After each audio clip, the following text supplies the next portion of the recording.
1930s, President Franklin Delano Roosevelt addressed the nation through a series of radio broadcasts known as the Fireside Chats. His aim was to reassure the common man that our society would recover from its troubled times. But we're far from 1930, and I deal with a different kind of fire. For a new era of worldly frustration, we offer a fresh conversation. I'm Greg Carlwood, and these are the Higher Side Chats.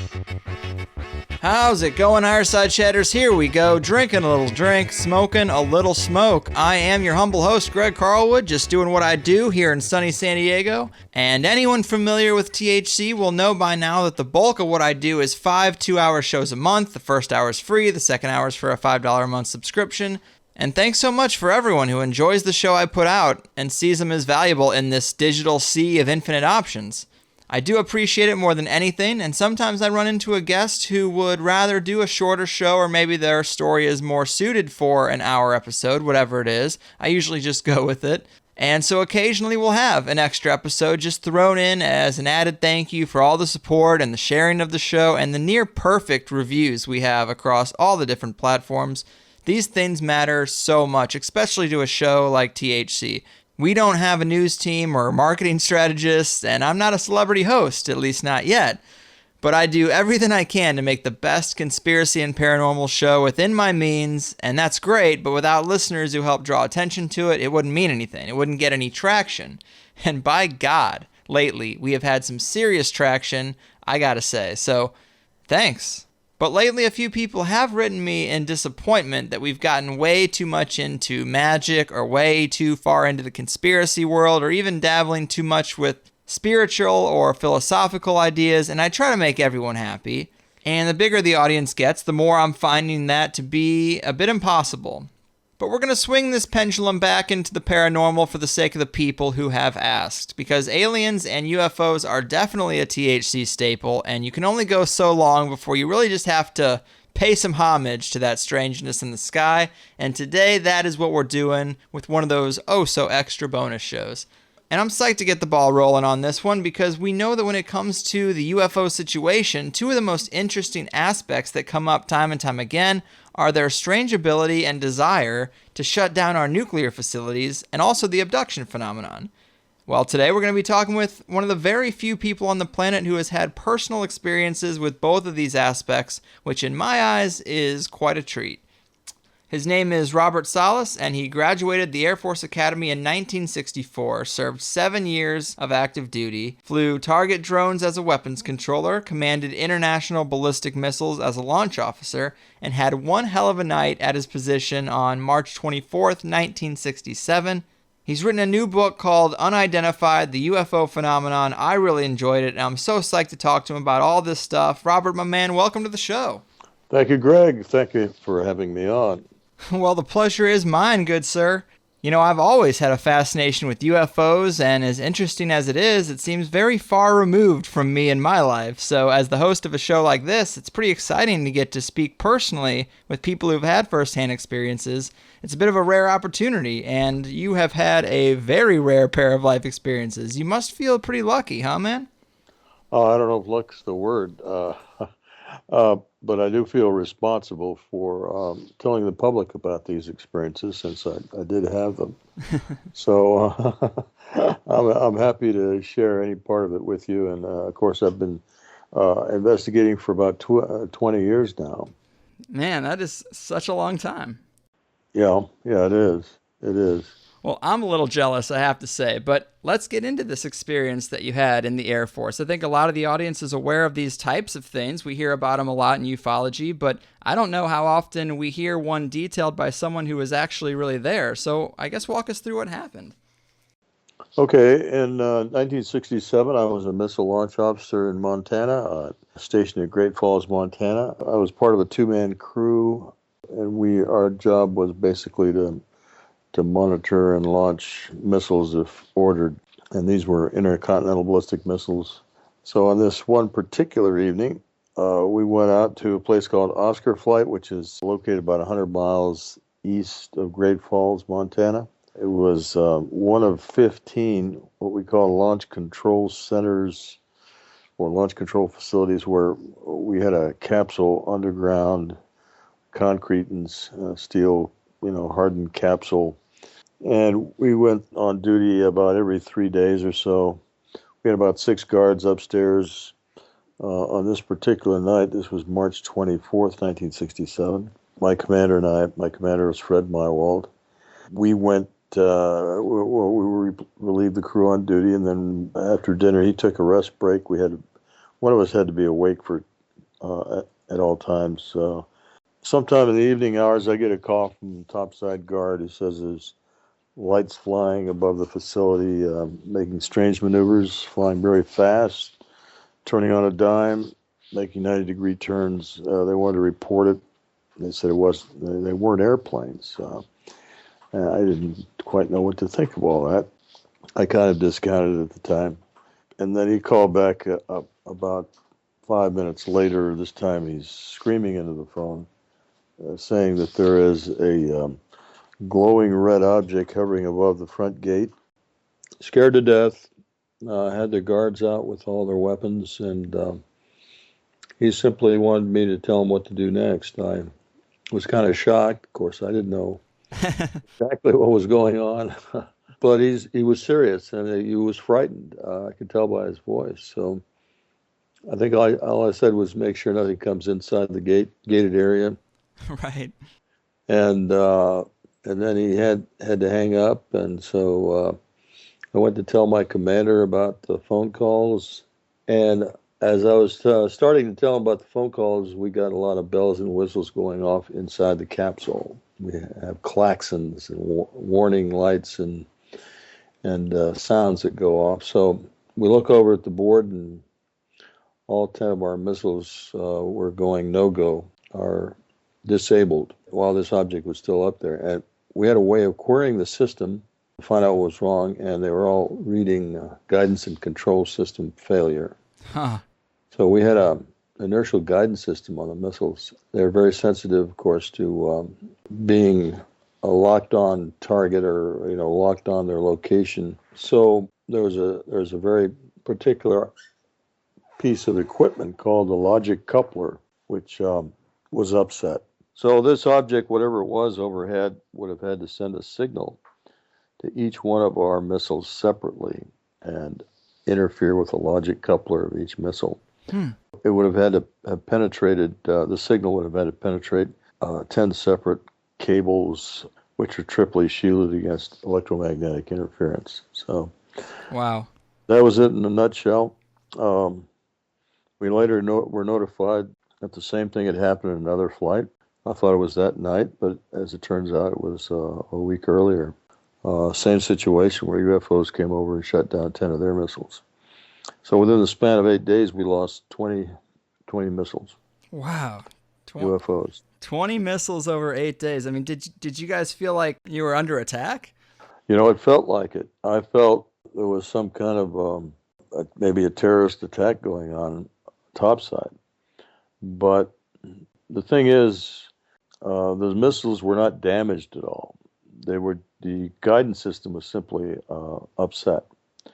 There was no damage to the missiles. We got them back up on alert within 24 hours. We had to send crews out there. But basically, my take was that this was simply a message. The message being, get rid of your nuclear weapons. And that's a very common thing we hear in ufology, that's what abductees have said that they were told. Mm-hmm. These facilities keep getting screwed with a little bit. But it's interesting to me because I had typically thought that when this happened that the systems just lost power. But this seems like a way more calculated kind of thing, targeting this logic coupler. They must be familiar with the systems in some way, it almost seems. Absolutely. They're very well familiar with our systems. And there was another incident when the Echo flight, which was the one I mentioned a week earlier, they had a crew go out of one of the sites there. And I got this information from the man that was actually there. He was working to restart the missile system, retarget it. And while he was working, one of the guards upstairs again, because he had to go down into the tube where the missile was actually located. But one of the guards upstairs said that there was, pointed to an object in the sky. There was this orange ball again above the facility. He noted it and told him to report it to the command post. He went back downstairs and started going through his checklist to restart the missile. And every time he'd get to a particular point, the missile would shut down again. And he'd go through his checklist again. He did this many times, he said. He tried it over and over, and each time he got to a specific point in his checklist, the missile would shut down. Huh. That indicated to him that this object was intelligently controlled, and they knew exactly how our systems worked. Man, yeah. For these beings to be able to manipulate some of the most complex weapon systems on the planet, like puppets on strings, I mean, it leads me to think that either our technology is pretty typical for a civilization at our level, and maybe they do this across a whole host of evolving planets, or they're somehow human, maybe surviving Nazis who had advanced on their technology. I mean, a lot of researchers talk about that being the source of some UFOs. Is that something you consider a possibility? No, I don't consider that at all. No, you don't. This is clearly non-human in your eyes. These are non-humans. If this were human intelligence in 1967, we certainly would have heard more about it by now. No, again, what this object was able to do was penetrate 60 feet of earth and concrete with a specific signal, very specific, penetrate the triply shielded cabling system we had and send a signal to this particular piece of equipment. And they did it to each of the 10 missiles separately. These missiles were not interconnected in that way. Man, that is just so...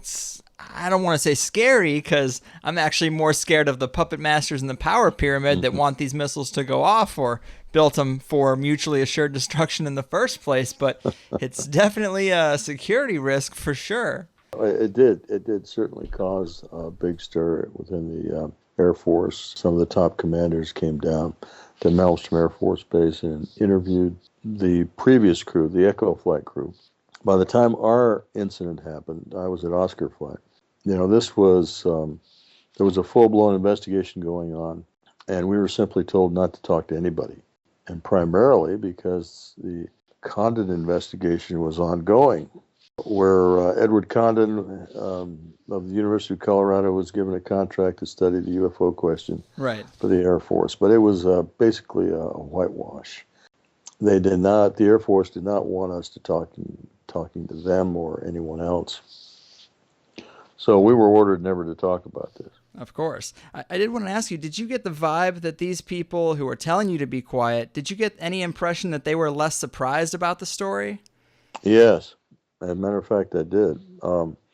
When the next day we were told to report to the squadron commander's office, I walked in the office with my commander, and the first thing I asked him, the squadron commander, was whether this was an Air Force exercise. He said, absolutely not. He said he has no idea what happened or why. I thought they would want us to give them a full briefing of what happened, and no, that was not the case. With my squadron commander was a member of AFOSI, Air Force Office of Special Investigation. And again, I thought they would, ask us a lot of questions, but it seemed like they already knew. Again, because of Echo Flight happening eight days earlier. Mm-hmm. Now, all he wanted to do was have me sign these papers saying I'd never talk about it again. Right. And I mean, obviously you waited a huge number of years, but and you are talking about it now. Have there been any repercussions, or what got you to start talking about it? Okay, well, and of course, this order was in writing, and it specified that even after I was out of the Air Force, I was not to talk about this under penalty of prison, and etc. So I resigned from the Air Force in 1971, and then I went to work for aerospace industries and then Federal Aviation Administration. In 1994, I was getting ready to change careers and become a teacher, and I was in a bookstore at the University of Washington and picked up a book called Above Top Secret by Timothy Good. And in there on page 301, there's a short paragraph stating that missiles went down at Malmstrom Air Force Base during a UFO event.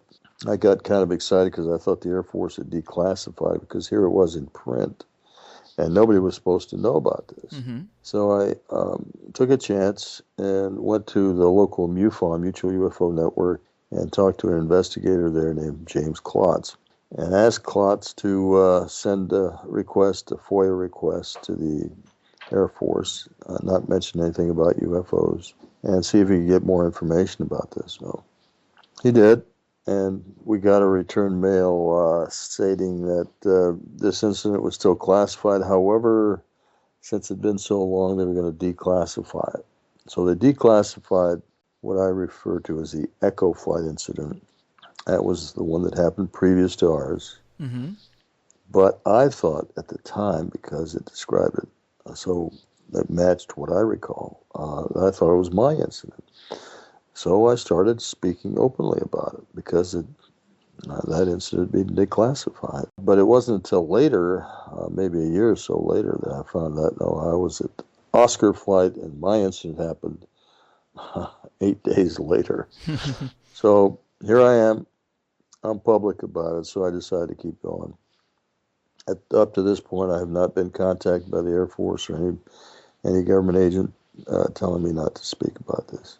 Wow, man. I mean, I appreciate it. I know so many people out there do appreciate your willingness to talk about this, because it's something that's super important to me. It's one of the most interesting things on the planet, the situation with UFOs, and to not hear about these things, it's sinful. It's so wrong. I really think that we deserve to know, and we should be more interested as a culture. It seems like the mainstream could care less about getting to the bottom of this issue, which is a little bit sad, but I agree. There must be so many other stories out there, who knows how weird, of people who've just never ended up talking because they signed one of those similar documents to yours. Oh, not only that, but it's the ridicule factor is still out there. People don't want to be laughed at, and they don't want to lose, their reputation or their jobs. That is a serious deterrent to people coming forward. But yes, there are a lot of people out there that have a lot of information, but have, for whatever reason, have not come forward yet. And how commonplace now are these missile shutdowns? I mean, this also just isn't an American problem. This has happened in other countries too, right? Absolutely. In my book, I list about 14 other incidents. This has happened at other bases within the United States: Ellsworth Air Force Base, South Dakota; Francis E. Warren Air Force Base in Wyoming; Minot Air Force Base in North Dakota. It's happened at base in Italy, NATO base in the Netherlands, Soesterberg, where nuclear weapons were being stored. It happened at Bentwaters Base, which is in the UK. Again, nuclear weapons storage facility. UFO comes over, shines a beam of light over the facility. Aviano Air Base was the one I was thinking of in Italy. A NATO base, again, nuclear weapons.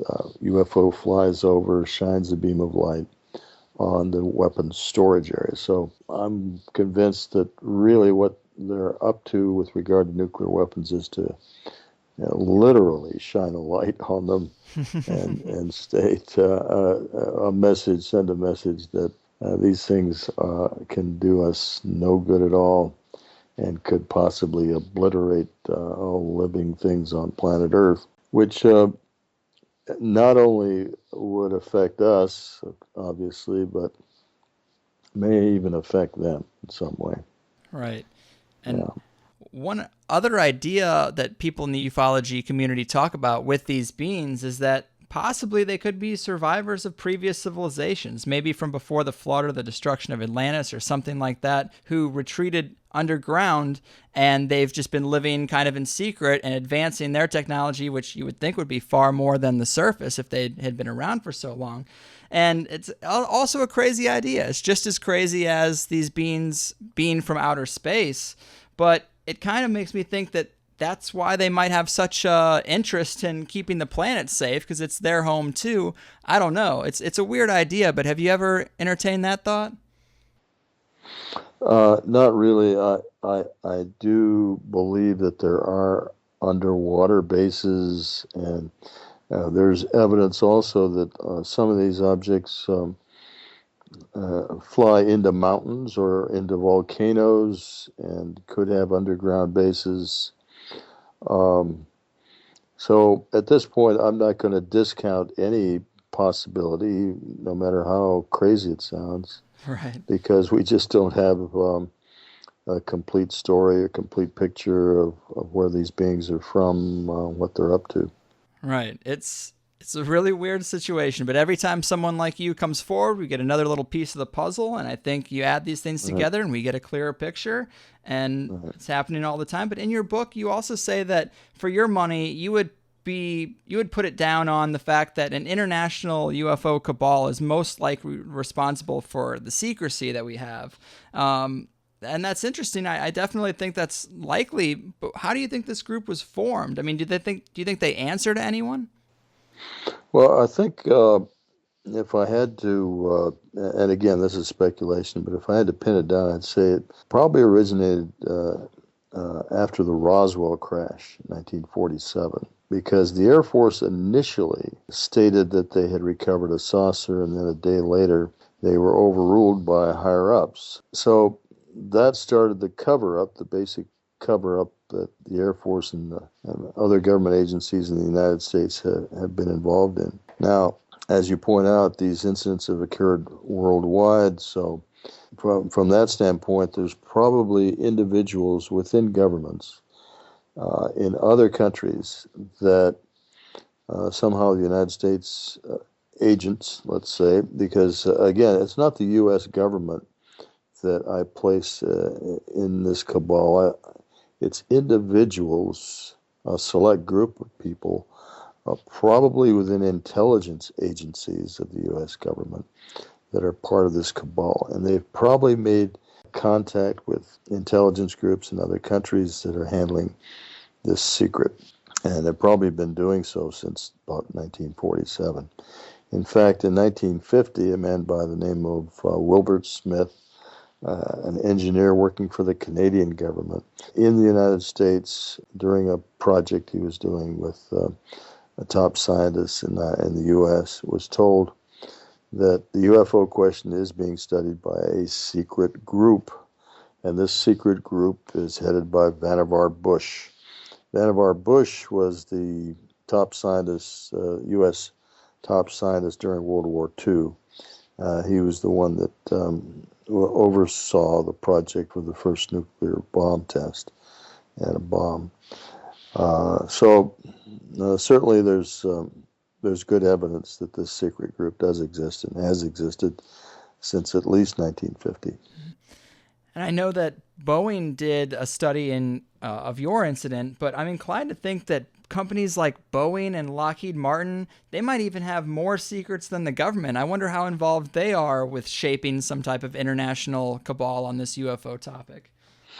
Yeah, well, again, I have little doubt that we have recovered craft and beings, extraterrestrial beings, and have gleaned scientific knowledge from them and the craft, and attempted to convert that to uses in our own military and aerospace companies. Philip Corso mentioned this. Philip Corso, of course, you probably heard of him. He was very much involved in the transfer of technology from what was studied as a result of recovery of the Roswell crash. So yeah, I think all of the major aerospace companies have classified programs working with the military on these things, and so again, that to me, the ability to transfer that technology in a classified manner, a secretive manner, would be fairly easy to do. Yeah, and your book has so much interesting information on this and just secrecy in general and the way it's handled. A couple of points that I just thought they just blew my mind. I was kind of surprised. In 2009, the American Civil Liberties Union did a study. There's over 2.4 million Defense Department personnel that hold security clearances. I mean, that is so many. Of course, they're different levels, but also in 2010, the Information Security Oversight Office made 76.8 million classification decisions and a 40% increase from the previous year, which cost taxpayers $10.2 billion just in 2010 for the added effort and classification activities alone. That's just this one little section that keeps secrets from us. I mean, that seems a bit excessive, especially when you have people starving on the streets. Well, no, let's clarify that a little bit. ISOO is a government group that reports to the president every year on the classification of material within the government agencies. So that 7 million, or I can't remember the number. 76.8 million classification decisions? 76.8 million covers all agencies within the government.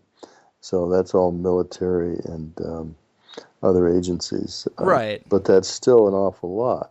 Yeah. Yeah, it is astounding. That's why I titled that chapter, excessive secrecy.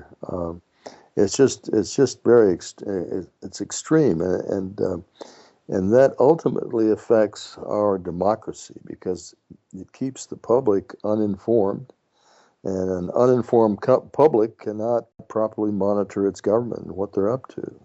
So that, to me, that does affect our democracy. Right. So this is something, again, the public ought to be outraged about. I agree, man. And we are at about the halfway point. I wanted to switch gears a little bit, talk about your other experience. This one you had in 1985. Kind of funny, your first experience is March 24th. My birthday is March 25th, and I was born in 1985. So add it together.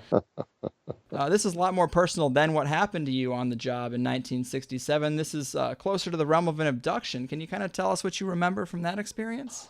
Yeah, I'll preface it by saying that what I'm about to say is a result of 4 hypnotherapy sessions I've had with various hypnotherapists. I've had with 3 separate hypnotherapists. And I didn't talk about this for a long time. I only recently decided, when I wrote this book, decided to come forward with this. And the reason I did is because the public needs to understand that this phenomenon is more complex than we can even imagine. And the abduction phenomenon, or abduction aspect of this phenomenon, is major. It's a major part of their objectives. By their, I mean, I do believe it's extraterrestrials. So I'll go through my incident. In 1985, we were living in Manhattan Beach, California, at a location that I recall specifically because what I did in Manhattan Beach was to remodel homes and fix them up, sell them, then move on. I was trying to get close to the beach, and I knew where I was in 1985. Mm-hmm. My wife and 2 small children were living in the house. One night, I wake up and for some reason, I just wake up and notice that there's a bluish colored light coming from our living room. And I wake up my wife, and she also sees the blue light. And I tell her I'm going to get up and investigate because, somebody may be in the house. So I start to get up out of the bed, and all of a sudden I'm paralyzed. I cannot move. And so this is reason number 1. This was not a dream, is because I remember the intense struggle I had trying to get my mobility back. I was just flailing on the bed and struggling with everything I had to try to, get my strength back. Scary. My mobility. It was frightening. And so I turned to my wife and asked for help, and she's out. She's unconscious, which is, unheard of because we had 2 small kids. Mm-hmm. Anyway, next thing I remember, I'm looking at the doorway to our bedroom, and I see this hooded individual. And I can't make out a face even to this day, but I do remember hood, dark individual. And then I also became aware that there were others in the bedroom. And it was just a sense that there were others in the bedroom. And then the next thing I recall is floating off the bed and floating towards our bedroom window. Now, I had locked that bedroom window the night before. I guess it was just a habit I'd gotten into. And I thought to myself, they don't know how to open this window. It was latched. Now, by that, I've implied to myself, I've convinced myself that they did not seem like adults, or they did not seem like adults that knew how windows operated. So, but it didn't matter because I went right through the window. The window was closed, and I went right through the window. I know how crazy this sounds, but that's what I recall happening. I went right through the window. The next thing I remember, I was on a table, presumably on board a craft. I had three beings around me, and one of them held a long needle in his long, bony little hands. I remember the fingers, the appearance of the fingers, but this needle could have been about a foot long. I mean, it was long. Wow. And he wanted me to see it. He actually placed it in front of my eyes. He wanted me to see it. He told me, and this, again, is not verbally, it's telepathically. I was told that they were going to insert this needle into my groin area. It was not going to hurt, but as they started the procedure, it hurt like hell, and that's point number 2 of why I think this was not a dream, because the pain was excruciating. I've never had any pain like that, and before or since. Jeez. When I complained about this pain, the pain went away almost immediately. So that's what happened there. After that, I recall being taken off the table, sat on what seemed to me like a bench area. There was another, we'll call him extraterrestrial, in adjoining room. I was taken there and had what seemed to be like a checkup. He poked me in the back, again, fingers along my spine. After that, I was escorted by two beings, one on either side. And again, we were floating. We weren't walking. We were floating off the surface, and then floated through a tunnel, a curved tunnel.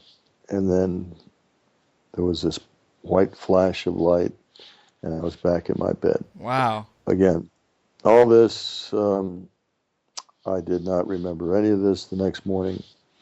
In fact, I didn't remember any of this until about 7 years ago. After, being involved in this and talking to other people, some of these little bits of what I just told you came floating back into my memory.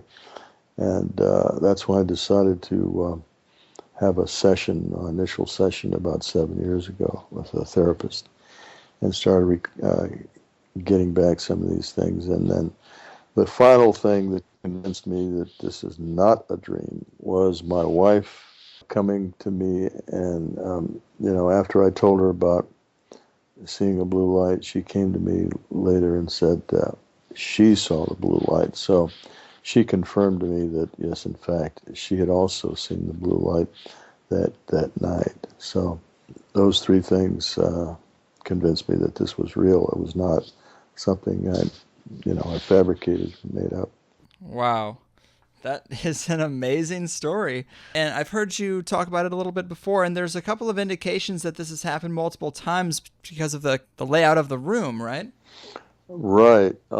My wife remembers the doorway and the window being at a different location than I do. But if we jump forward a couple of years, not more than a couple, 1992, we lived in Seattle and had a house there that fits what she recalls as the location of the doorway and the window.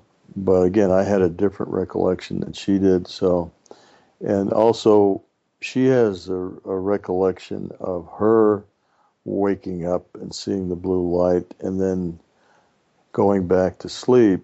And I was not awake during that incident. So we're thinking that we probably had multiple incidents. But she, at this point, does not want to go through therapy, and so that's where we are right now. Wow. That is such a wild story. It's very consistent with other abduction reports. A lot of people talk about a hybridization program going on. They're putting a large needle in your groin area. You might have some alien hybrid children out there, Robert. I just might. It's a weird thought, but what else are they doing?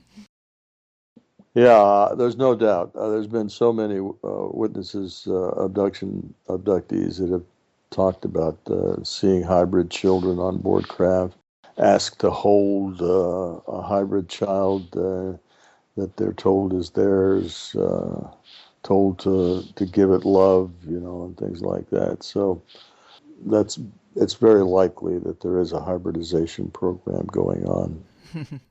And you also have a chapter in the book that I really loved where you talk about some other UFO stories of people's testimony, things that I had never heard, stories that I wasn't familiar with. One of them, this guy, John Mulliken, he has a story that's pretty similar to yours, right? Oh, not exactly. I think you're thinking of John Doe.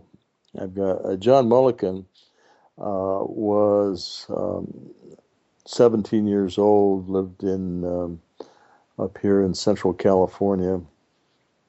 1959, he lived near Beale Air Force Base, which in 1959 was a B-52 base. They had B-52 bombers and, again, nuclear weapons. And he recalls, as a teenager, seeing UFOs fly over the base and over his home. Mm-hmm. And would watch as fighter jets were sent out, scrambled against these UFOs and chased them. And so he'd watch these chases in the evening. And one time, one of these UFOs came very close to him and came down, and actually 3 of the beings waved to him.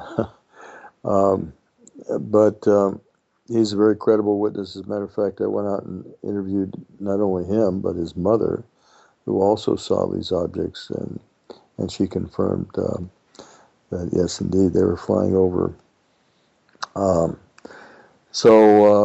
And John had a couple of photographs, which I put in my book, and they confirm photographs that were taken from another source, 1965, where the UFO, when it left at high speed, left a smoke ring. And in LA, of course, we have a lot of smog. At least in '65, we had a lot of smog. And the theory is that this soot or smog collected on their craft, but when they left at high speed, they left this smoke ring of soot behind.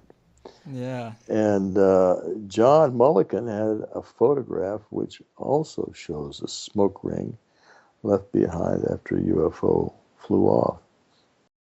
Yeah, it's a fascinating story. He said when the craft, John said when the craft did look through the window and when they waved at him, he felt a euphoric feeling, like it's almost as if they were family.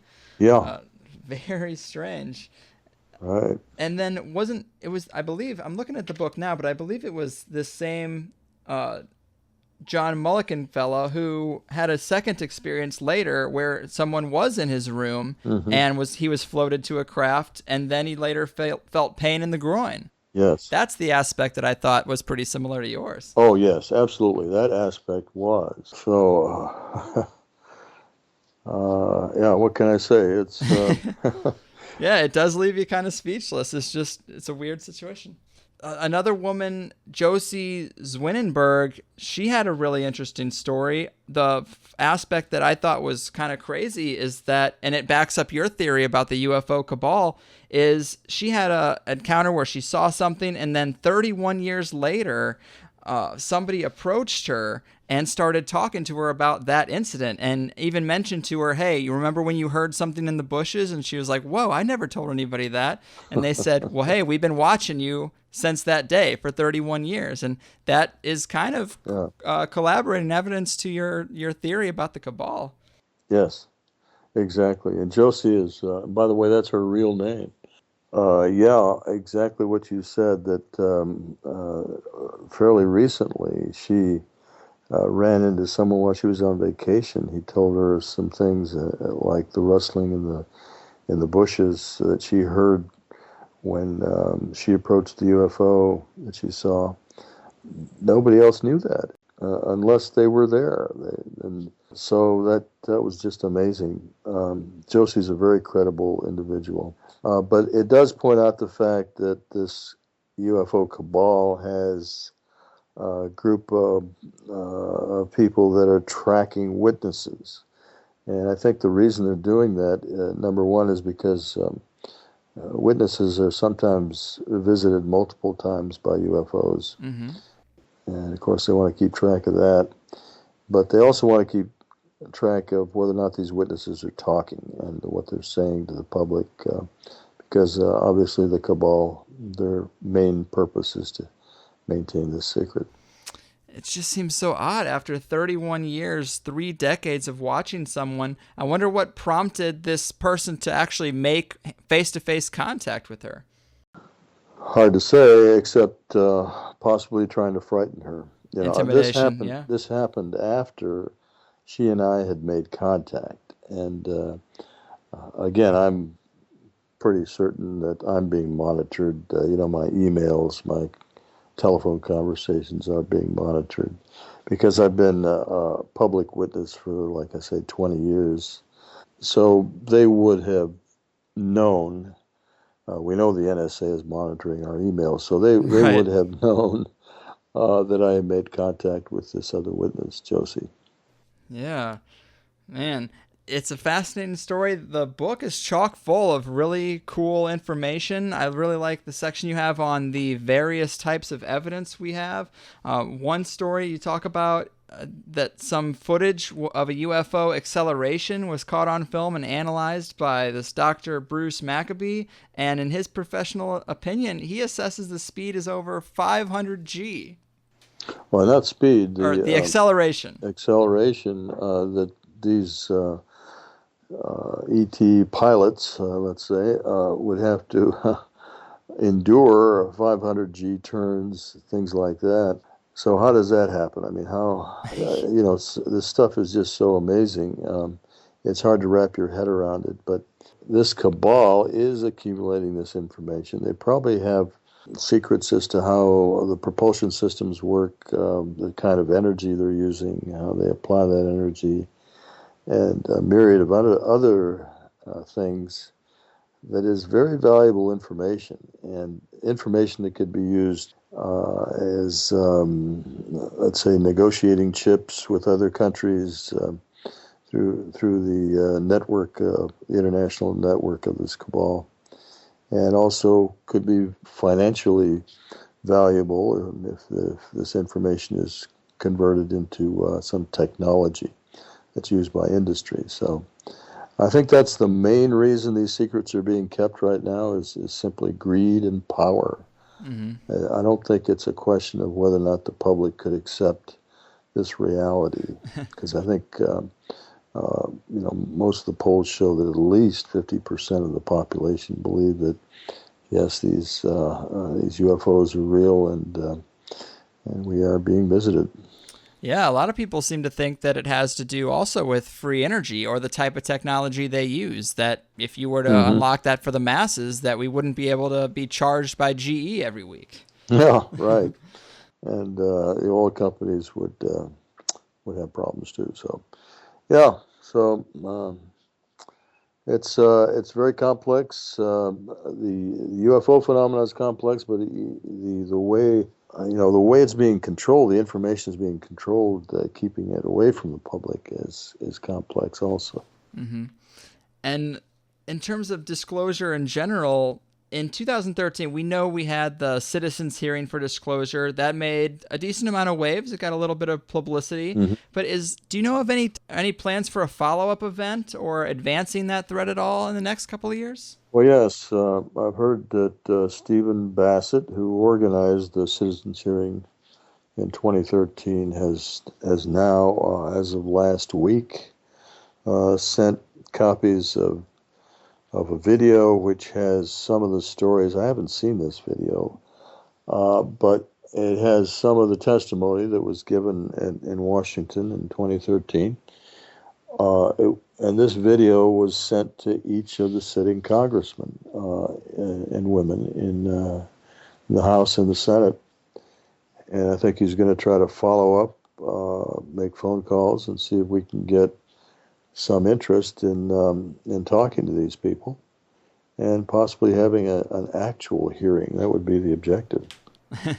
Right. Yeah, that really is what needs to happen. I just sometimes it can go either way. You know, on Monday I'll think we're making progress on disclosure, and on Tuesday I'll be convinced that we're never going to get there.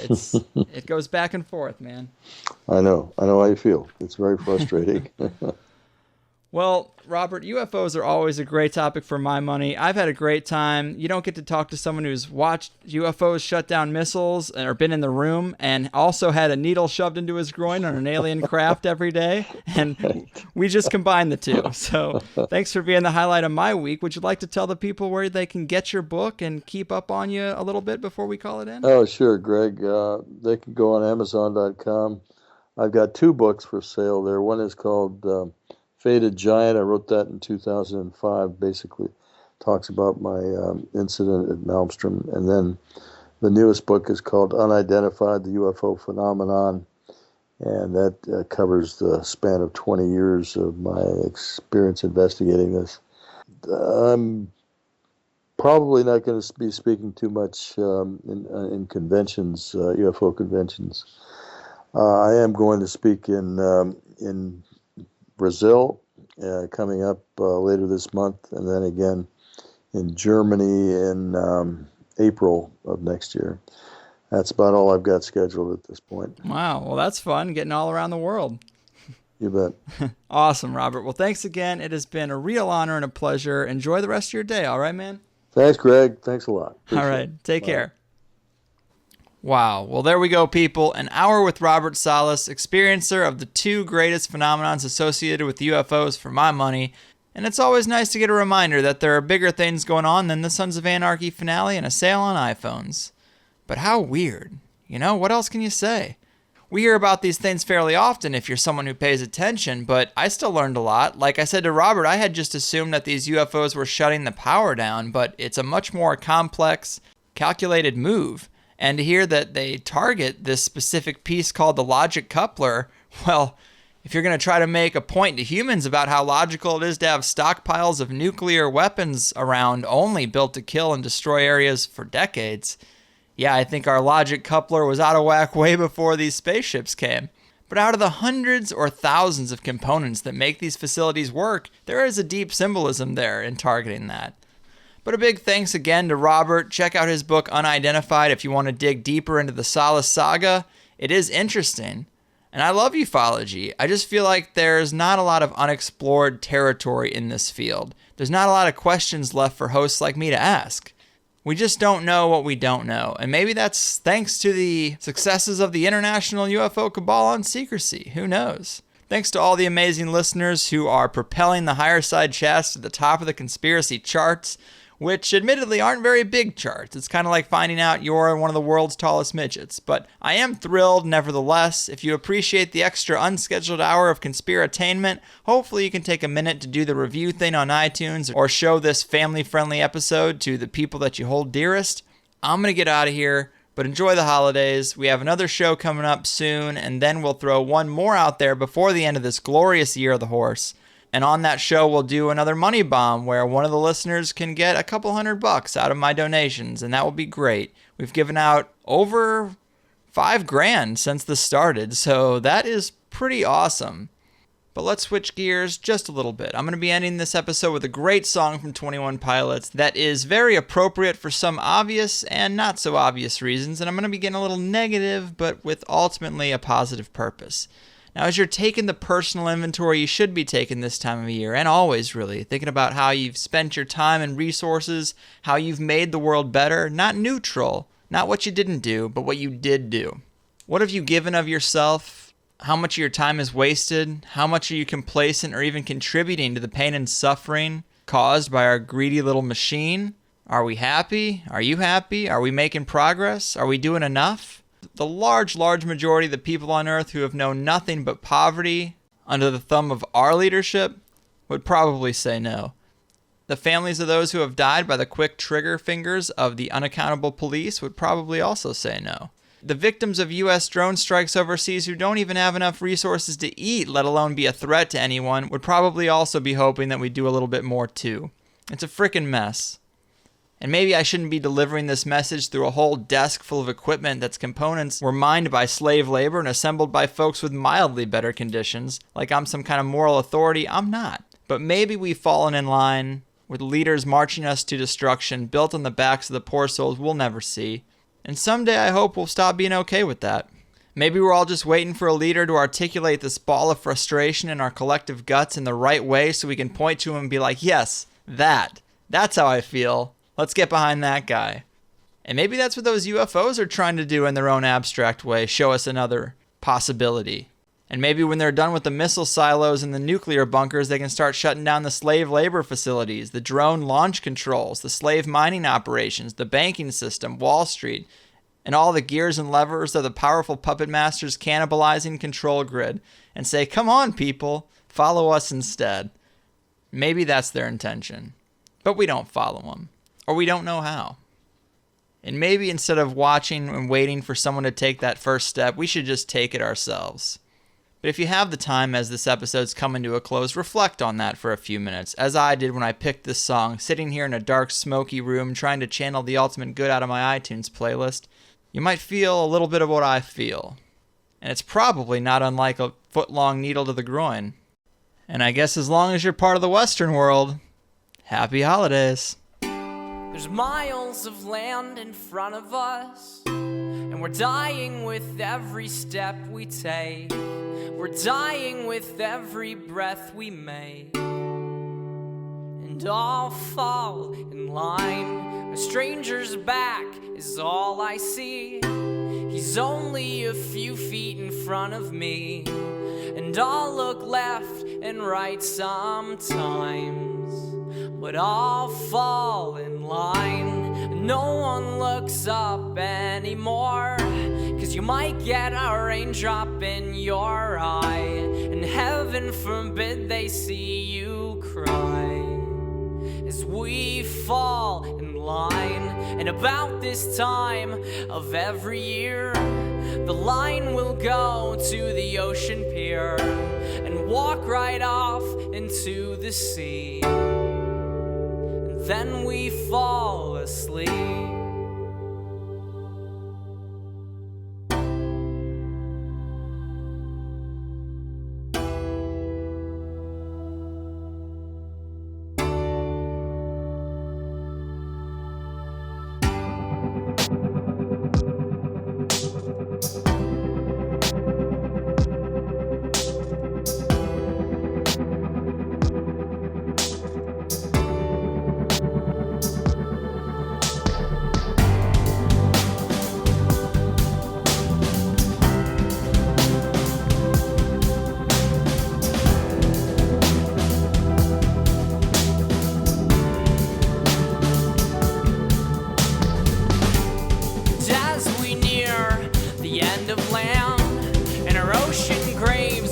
Beyond the sand, I ask myself the question why. I fall in line, then out of the corner of my eye, I see a spaceship in the sky, and inside my head. Follow me instead.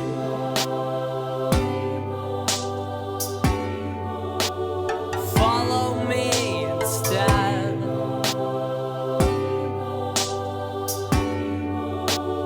Follow me.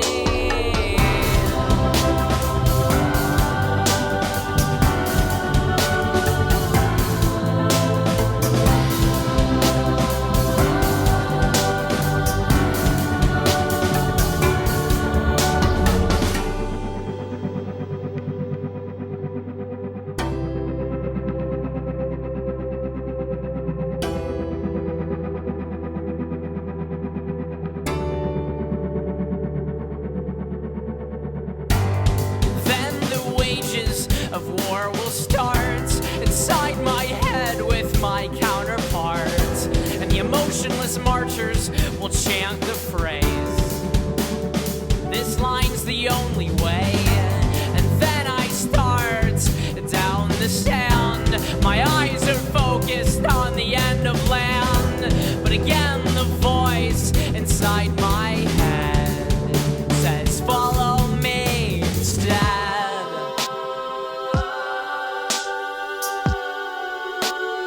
Follow me instead.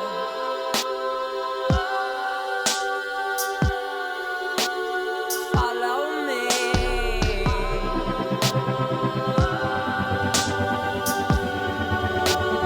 Follow me instead.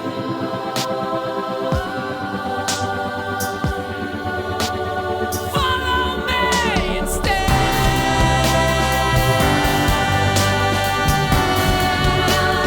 Follow me instead.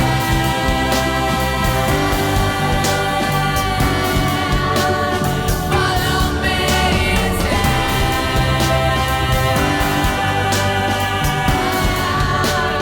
Follow me instead.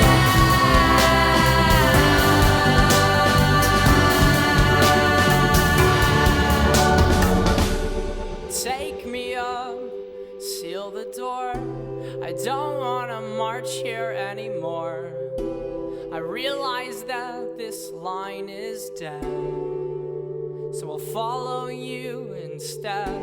So then you put me back in my place, so I might start another day. And once again, I will be in a march to the sea.